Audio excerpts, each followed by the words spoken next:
रात्रि का समय था। जंगल सन्नाटे से भरा हुआ था और चारों ओर घना कुहासा फैला था।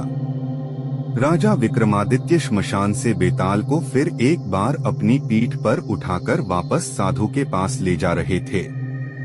जैसे ही वे कुछ दूर चले, बेताल ने अपनी डरावनी हंसी के साथ कहा,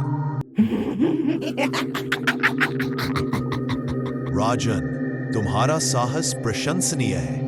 चलो मैं तुम्हें एक ऐसी कथा सुनाता हूँ जहाँ आईना केवल छवि नहीं दिखाता बल्कि आत्मा चुरा लेता है। सुनना चाहोगे? राजा विक्रम ने कुछ न कहा। वह आगे बढ़ते रहे और बेताल ने अपनी कथा शुरू की। बहुत समय पहले की बात है। नरवरगढ़ नामक राज्य में एक चमत्कारी वस्तु लाई गई थी, एक अनोखा शीशा जिसे फारस के एक जादूगर ने बनाया था। उस शीशे में व्यक्ति खुद को जैसा देखता वैसा ही बन जाता। राजा सत्यव्रत उस शीशे से मोहित हो गया। वह घंटों खुद को देखता रहता, लेकिन जल्द ही उसके साथ अजीब घटनाएं घटने लगी। उसकी परछाई कुछ देर तक चलती रहती। वह अपने चेहरे पर डरावना हंसता हुआ प्रतिबिंब देखता और कभी कभी उसकी आवाज खुद से ही उत्तर देने लगती। राजमहल की रानी सुदेशना को शक हुआ कि इस शीशे में कुछ बुरा है।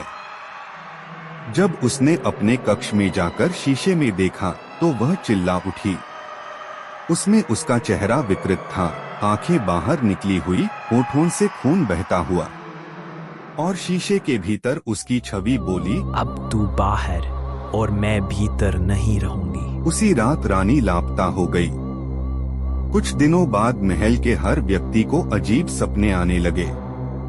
एक सेविका को सपने में शीशे ने बुलाया और अगले दिन वह मृत पाई गई। उसकी आंखें फटी हुई और शरीर ठंडा जैसे बर्फ।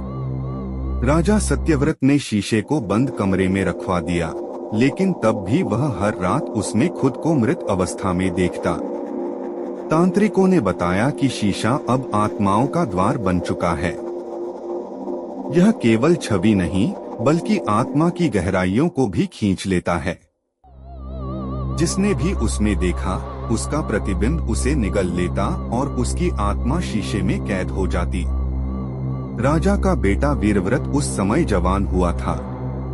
उसने तय किया कि वह इस शापित शीशे को नष्ट करेगा, लेकिन तांत्रिक ने चेतावनी दी, जिसने शीशे को देखा वो अब इसके वश में है। अगर तुम इसे तोड़ोगे तो सब आत्माएं बाहर आ जाएंगी। फिर भी वीरव्रत शीशे के सामने गया और जैसे ही उसने उसमें झांका, उसे दिखी उसकी माँ रानी सुदेशना की आत्मा रोती हुई, मदद मांगती हुई। राजकुमार ने तलवार से शीशा तोड़ दिया।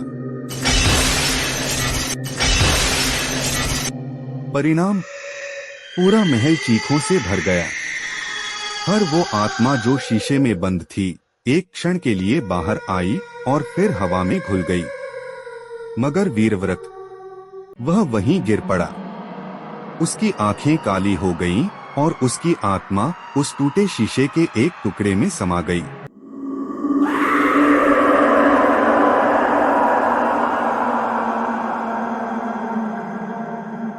अब बेताल रुका और बोला, राजन, बताओ, क्या वीरव्रत ने सही किया?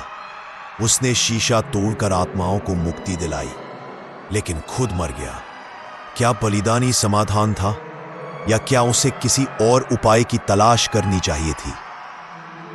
राजा विक्रम गंभीर होकर बोले, बलिदान तब ही श्रेष्ठ होता है जब उसका परिणाम दूसरों को मुक्ति दे। वीरव्रत ने जान देकर उन आत्माओं को मुक्त किया जो वर्षों से पीड़ा में थीं। वह अपने लिए नहीं, दूसरों के लिए मरा, यही उसे वीर बनाता है। अगर उसने कोई और उपाय खोजा होता, शायद आत्माएं और भी अधिक भटकती। बेताल हंसा और बोला,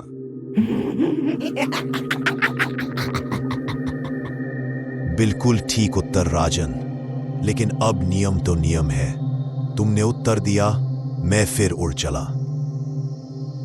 और बेताल फिर से पेड़ पर जाकर लटक गया।